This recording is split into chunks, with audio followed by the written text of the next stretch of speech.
Kalen Thorne was always captivated by the mysteries of the universe.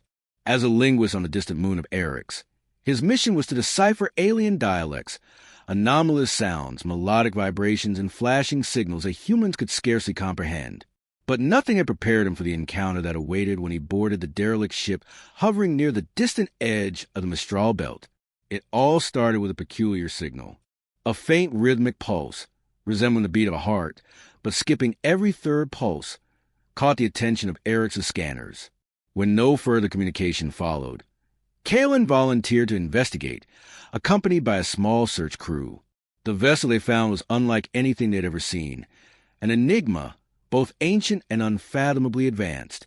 Its surface shimmered with iridescent patterns that seemed to flow and change, as if alive. It emanated an eerie presence, as though the ship was conscious and observing them. The air inside was thick with an unfamiliar scent, a sweet metallic aroma, and the walls of the ship seemed to pulse faintly, echoing the rhythm of the distress signal. Cautiously, the crew navigated the maze-like hallways until they reached the central chamber. There, bathed in a soft, golden glow, stood a figure unlike any Kalen had encountered. She was tall, her skin glowing with hues of teal and silver, shifting like the ocean's waves under sunlight. Her eyes were pools of liquid light, deep and otherworldly, seemingly drawing him in. Her attire rippled as if woven from some living material, undisturbed by the lack of wind. But what struck Kalen most wasn't her appearance. It was her expression, or rather, the absence of one. Her face was frozen in sorrow, tears silently streaming down her cheeks. She didn't move, didn't speak, just stood there, trembling slightly, as if holding herself together against an invisible storm. "Is she injured?" asked Dr. Ivy Rain, the team's medic, stepping forward slowly. "No," Kalen answered after a moment's contemplation. "I don't think it's physical pain." The team exchanged uneasy glances. They weren't trained to deal with an alien emotional crisis, let alone one so profound. But Kalen couldn't look away. There was something magnetic about her, a silent plea, an unspoken connection. Despite the vast divide between them, Kalen felt a strange compulsion. Slowly, he extended his hands, palms open, mimicking a universal gesture of peace. "I'm here," he murmured, fully aware that she wouldn't understand his words. "You're safe now." To everyone's surprise, she responded, not with words, but with a sound. It was a melody, soft and haunting, like chimes drifting on the wind. Then, placing one hand over her chest, where a human heart would be, she whispered something in a language Kalen couldn't comprehend. Her voice seemed to carry the weight of millennia, each syllable steeped in ancient grief. Before anyone could process what had happened, Kalen did something impulsive, reckless even. Looking into her shimmering eyes, he spoke the first thing that came to mind. "I love you." The room fell into a stunned silence. Even the ship's pulsating walls seemed to still in response. The alien woman froze, staring at him as though she were trying to make sense of his words. Then, without warning, she collapsed to her knees, sobbing uncontrollably. Her body shook with a grief so raw and intense that it sent a cold shiver down Kalen's spine. "What did you do?" Dr. Rain hissed, grabbing Kalen's arm in horror. I don't know," Kalen stammered, panic rising in his chest. "I just thought—" But before he could finish, the alien woman vanished. Not in a conventional sense. She didn't walk away. She simply dissolved, leaving behind only a faint glow. The crew scrambled to find her, but the ship itself seemed intent on keeping her hidden. By the time they returned to their station on Orcs, Kalen couldn't shake the haunting image of her, tears still fresh in his mind. Back in the lab, Kalen replayed the footage from their encounter over and over. The woman's sorrowful eyes, her trembling form.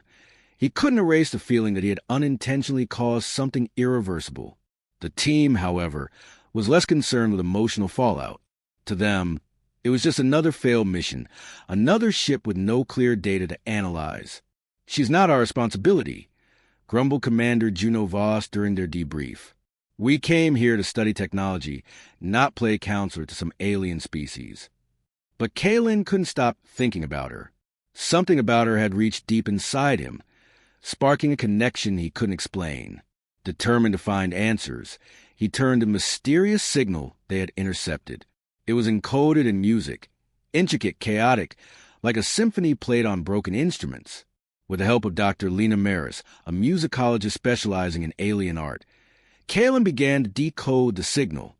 "This isn't just noise," Lena said, her fingers gliding across the holographic interface, isolating fragments of sound. "It's a form of communication, but not in the way we think. It's layered with emotion." She played a section of the signal for Kalen. At first, it seemed like a chaotic blend of tones, rising and falling, discordant. But as he listened more closely, he began to hear something deeper, a pattern of sorrow, anger, and longing woven together in a tapestry of emotion. "It's not a language," Kalen murmured. "It's pure expression." Lena nodded. "Loss, betrayal, grief. These aren't joyful sounds, Kalen. Whoever sent this is mourning something deeply." The realization sent a cold shiver through him. He now understood what he had seen in her eyes. Could the signal be from her? If so, why had she been alone, stranded on that ship? As the days passed, rumors spread among the research community about the woman. Some believed she was from a long-lost race called the Etherians, a reclusive species known for their profound emotional sensitivity. According to ancient stories, the Etherians experienced emotions as tangible energies, connecting them in ways that humans couldn't even fathom. If true, the loss of such a bond could be devastating to them. Kalen mulled over these theories late into the night, staring at his tablet. Was this why she had reacted so strongly to his words? Had he unintentionally mirrored the deep bond she had lost? His guilt weighed heavily on him. He hadn't meant to cause harm. He had only wanted to offer comfort. After weeks of relentless persuasion, Kalen convinced the Council of Extraterrestrial Relations to give him another chance. The others were skeptical. "You're putting yourself in danger for someone who might not even want your help," Commander Voss had warned him. But Kalen couldn't turn back. Something inside him, a mix of guilt, curiosity, and an undeniable pull, compelled him forward. This time, Kalen went alone, armed with a translator device, designed by Dr. Maris to interpret Etherian vocalizations. Kalen returned to the ship. The walls greeted him like old friends, their rhythm steady but still unsettling. As he wandered deeper into the vessel, he called out softly, hoping she would hear him. "Lyra." A moment of silence passed before a figure emerged from the shadows. She was unchanged, radiant and ethereal, but there was something different in her eyes. Guarded, weary, she studied him with a look that seemed to weigh the threat he posed.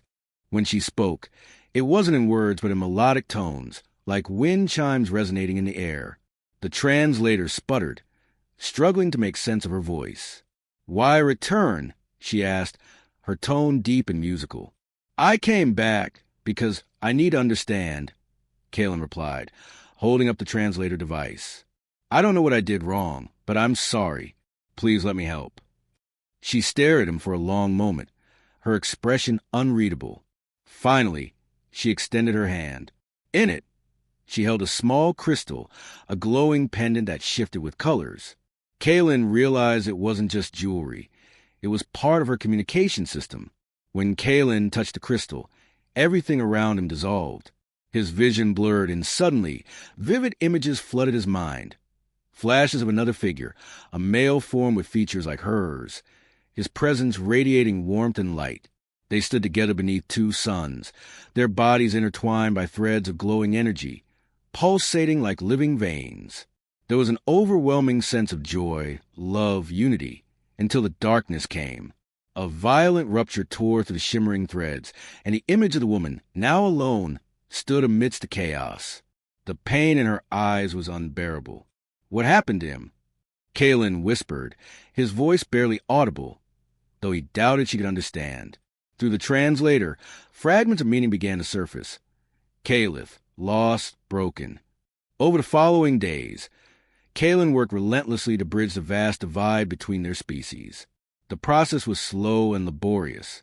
The woman, whom he had come to think of as Alara, used her necklace to project memories and emotions, while Kalen communicated through gestures, sounds, and the translator.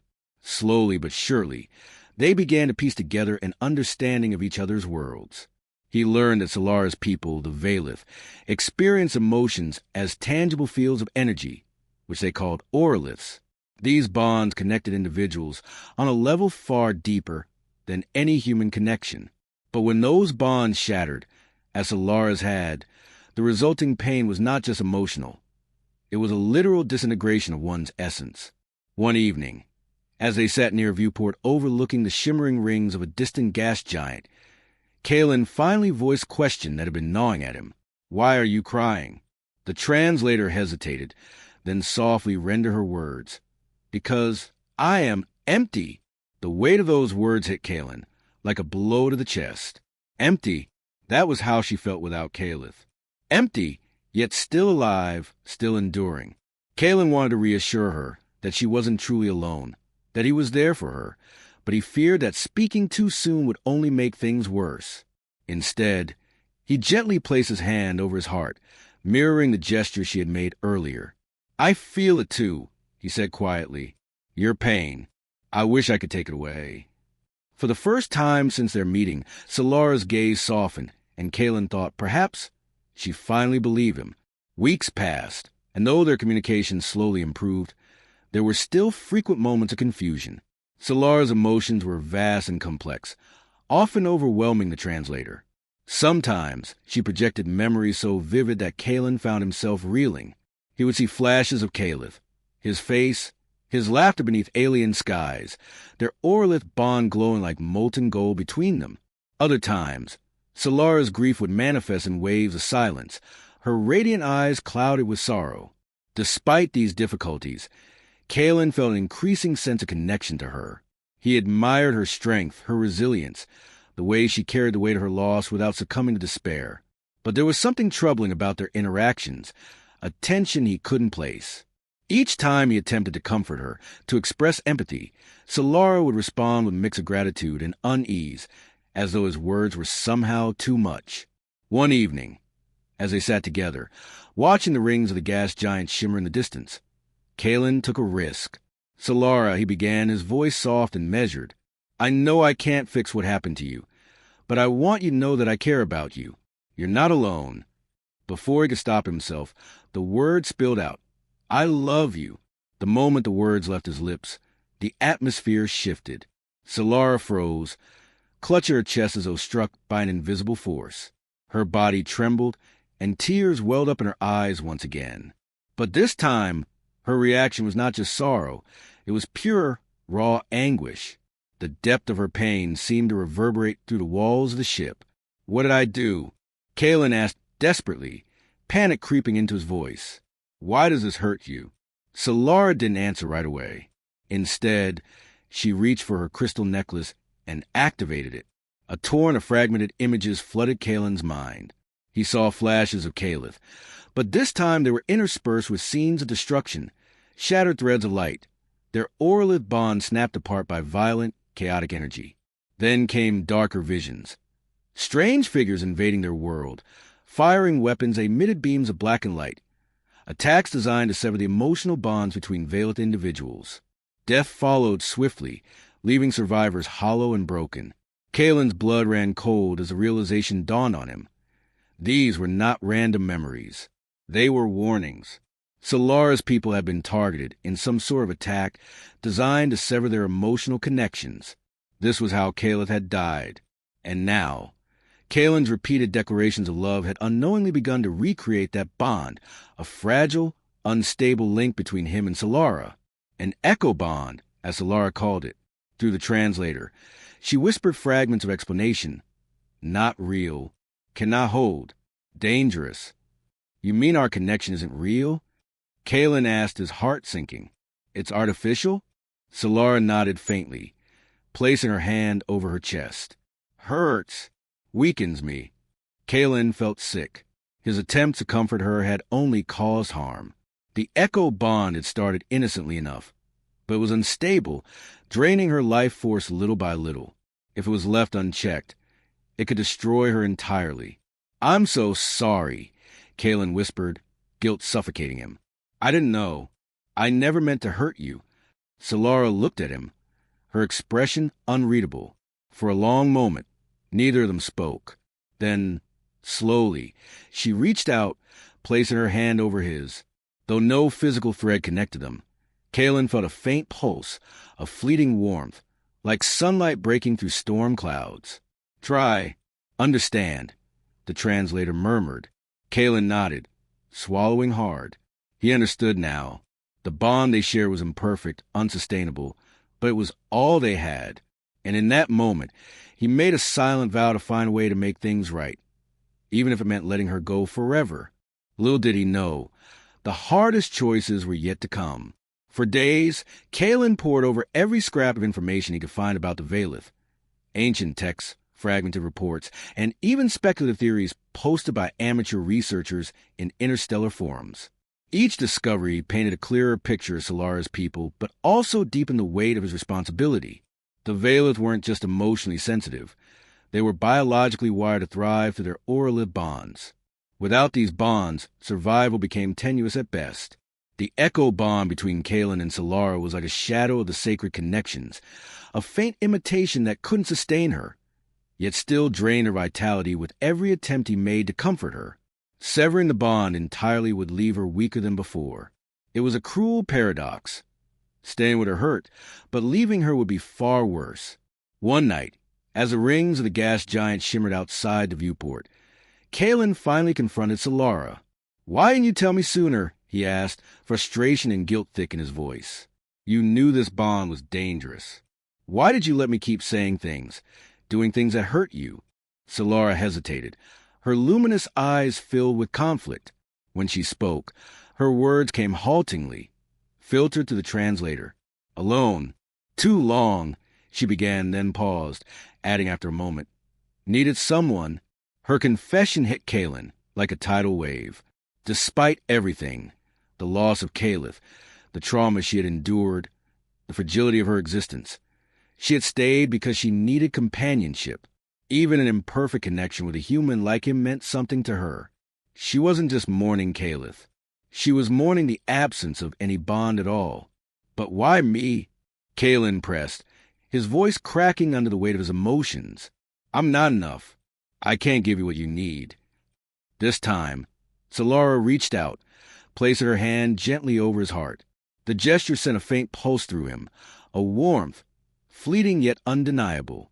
"Human kindness, rare gift," the translator rendered. "Not perfect, but helps." Her words broke something inside Kalen. For all his knowledge, for all his attempts to bridge their worlds, he was powerless to truly heal her.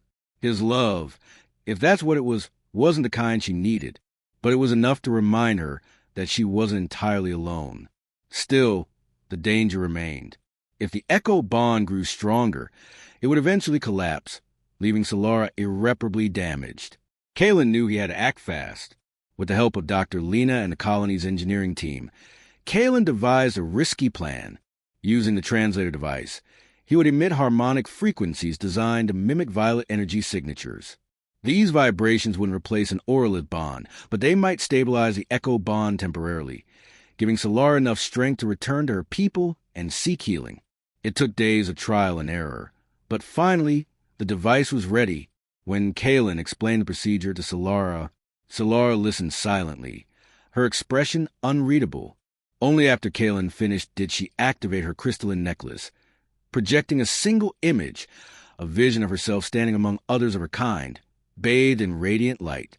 Kalen's heart sank as the understanding dawned on him. "You want to go home?" he said softly. "That's where you'll find peace." She nodded, tears streaming down her glowing face. The translator's voice murmured faintly, "Thank you," as they prepared for final step. Kalen was overwhelmed with a mix of emotions. He was helping Solara regain her strength, yes, but he was also preparing to say goodbye. The fragile connection they had shared was about to end. Though the thought tore at him, he knew it was the right thing to do. When the time came, Kalen activated the device. Harmonic tones filled the chamber, resonating with Solara's essence. Her body shimmered brighter, the colors dancing across her skin like liquid light. For a moment, she looked whole again, alive in a way Kalen hadn't seen since their first meeting. But without warning, she stepped back, her gaze locking onto his one final time. "Goodbye," the translator whispered. And just like that, she was gone. Kaylin stood there, staring at the empty space where she had been. The room felt colder now, but part of him felt lighter. He had done what he could for her, and perhaps for himself as well. But as he clutched the translator in his hand, a nagging feeling lingered. Their story wasn't truly over. The days following Solara's departure were a blur for Kaylin. The ship she had once called home now lay silent, its pulsating walls dimmed as if mourning her absence. He visited it often, hoping, perhaps foolishly, that she might return. But the vessel remained empty, a relic of their fleeting connection, a reminder of what he had lost.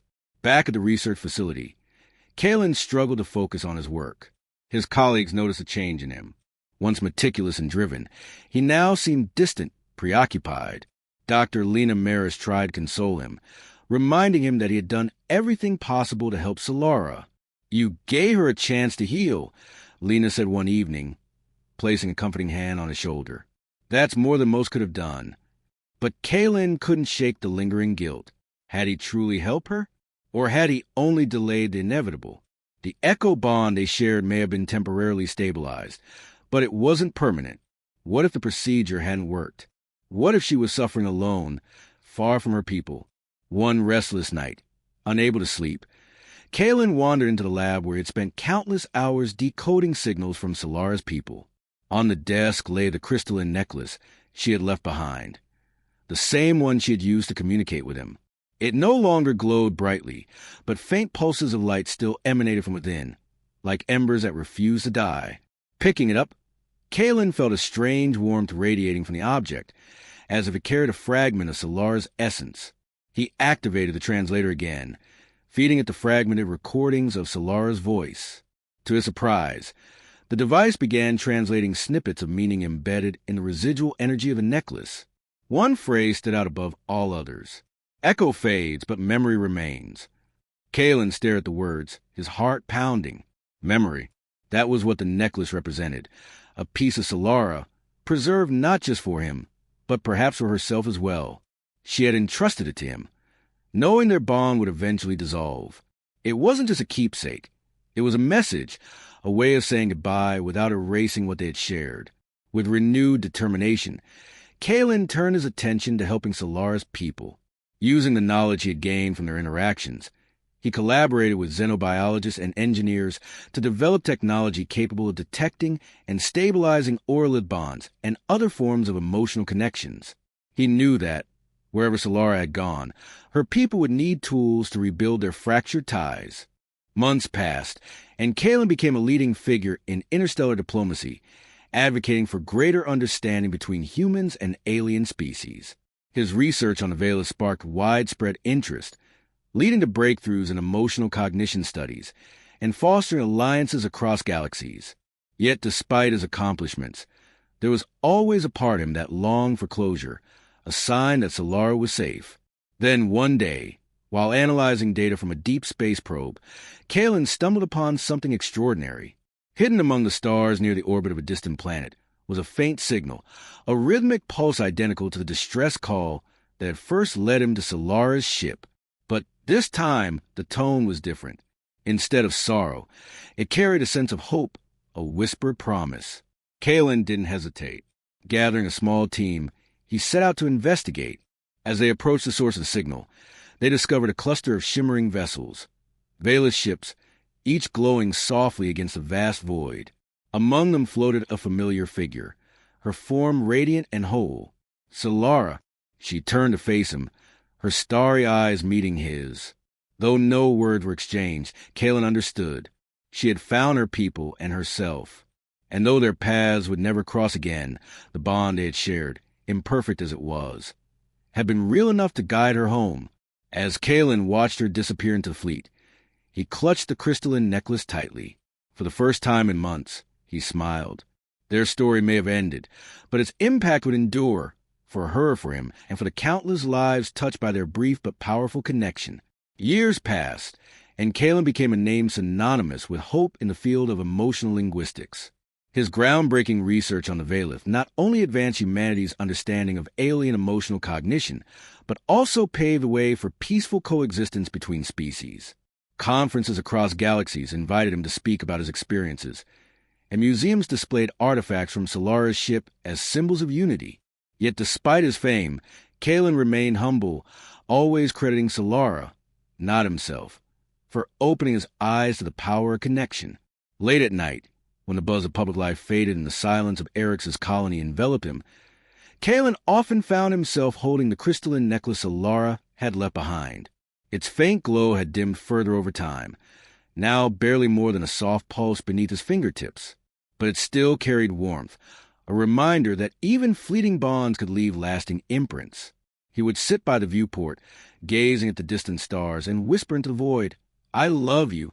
He didn't know if those words reached her. He doubted they ever could. The universe was vast, and Solara was likely light years away, reunited with her people and healing from the wounds of her past. But saying them made him feel closer to her, as though their bond, though broken, still lingered somewhere in the fabric of space. Kalen's work inspired others to seek understanding rather than fear when encountering alien life. Stories of the Valith spread far and wide, teaching humanity the importance of empathy and emotional resonance. Artists created symphonies based on the melodic patterns of Solara's distress signal, while poets penned verses celebrating the beauty of imperfection in relationships. Even children learned about the Valith in school, marveling at how two beings so different could form a connection that transcended language and biology. Yet, for all the progress he witnessed, Kalen never forgot the cost of their bond. He kept a journal, detailing every moment with Solara, their struggles, their breakthroughs, and the bittersweet farewell that had defined their story. It wasn't just for posterity. It was for himself. Writing helped him process the guilt, the longing, and the gratitude that swirled within him, like the endless rings of Saturn. One evening, decades after their encounter, an unexpected message arrived at the colony. It came from deep space, encoded in musical tones eerily similar to those Solara had once used. At first, scientists dismissed it as random interference, but Kalen recognized it immediately. The melody was unmistakable, an evolution of the distress signal he had decoded years ago, now transformed into something new, something hopeful. When translated, the message contained a single phrase: "Echo fades, but memory remains." Tears welled in Kalen's eyes as he realized what it meant. Somewhere out there, Solara, or someone who knew her, was acknowledging their shared journey. Their bond may have dissolved, but its impact endured, etched into the stars themselves. In the final years of his life, Kalen dedicated himself to preserving the legacy of that connection. He wrote a book titled Whispers Among the Stars, chronicling his experiences with Solara and the lessons he learned about love, loss, and the courage to bridge worlds. The book became a beacon of hope for future generations, reminding readers that even imperfect connections could spark change. On the day Kalen passed away, the crystalline necklace finally went dark. But instead of sadness, those close to him felt a quiet peace. They believed Kalen had found his way back to Solara, if only in spirit. After all, some bonds transcend time and space, existing not in physical form, but in the memories we carry and the echoes we leave behind. And so, under Saturn's eternal rings, Kalen's story lived on, a testament to the enduring power of connection across galaxies. As Kalen's story came to an end, his journey was far more than one of research and discovery. It was a profound exploration of what it means to truly connect with another being, regardless of the vast differences in form, language, or culture. His work bridged not just the gap between species, but also the emotional chasm that often divides hearts across worlds. The lessons he learned from Solara and the Valith were a powerful reminder that understanding isn't always about speaking the same language. Sometimes, it's about feeling the same pain, the same longing, and the same hope. The universe is vast, and the connections we form are often fleeting, like shooting stars that briefly light up the dark expanse. Yet, even the briefest encounters can leave lasting imprints, shaping us in ways we may never fully understand. Kalen's bond with Solara wasn't perfect. It was flawed, complex, and at times painful, but it was real, and it changed both of them in profound ways. It reminded him that empathy, even across the chasm of space, could transcend the boundaries of physical existence. In the years that followed, Kalen became a symbol of hope and resilience. His research paved the way for new interspecies relationships, showing humanity that understanding one another requires not just intellect, but compassion. His work in emotional cognition brought about breakthroughs that allowed humans to engage with alien species not as conquerors or invaders, but as allies. The world had changed, and Kalen had played a part in that transformation. Yet, for all the accolades and recognition, Kalen never lost sight of what truly mattered, his connection with Solara. In his heart, he carried her memory, not as an alien anomaly, but as a friend, a companion, and a reminder that love and understanding are the greatest forces in the universe. As the years passed and the stars continued their timeless dance above Orcs, Kalen found peace in knowing that their brief encounter had sparked a ripple in the cosmos, a ripple that would continue to reverberate across galaxies for generations to come. Even as Solara moved on, her memory lived on in his heart, and in the hearts of those who would one day look up at the stars and remember that no matter how far apart we may be, we are all connected in ways that transcend time and space. Kalen's legacy lived on in the quiet whispers of stars, a testament to the enduring power of connection. And so, under Saturn's eternal rings, Kalen's story continued to inspire those who believe that love and understanding could bridge any divide, even one as vast as the universe itself.